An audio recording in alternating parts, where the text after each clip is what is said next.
di beng o kan tak sa moi theye kan melandan zong zong po kasile fen zong te ya rual zong aku theye ma se hei siala chung rilam en thin tu kha inun na angai lut lai ben thin lung a thir zok thri ne music a ring loud music louder please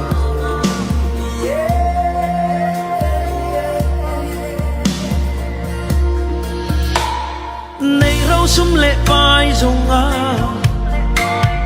rual po kan pol phalau thei ma se hi dong te i tha ba ho sa e hey hi siala chung rilam en thin tu kha inun na angai lut lai bel thin lung ha thil zok thri ne ku de ben se la o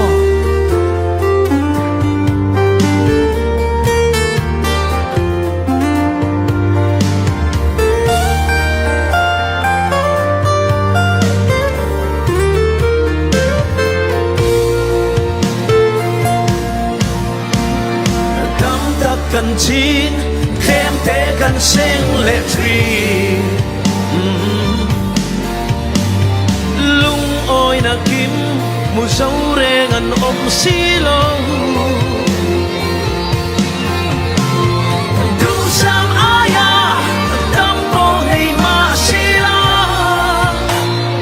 an thare ngam muang thei lo Krista an nei si lo ole hey hi siala chung rilam en thin tu kha inun na angai lut lai bel thin lung ha thir zok thri ne khamwan na Krista chu avin lo zong zela lai bel itin lung khala ang che itin lung khala ro le hallelujah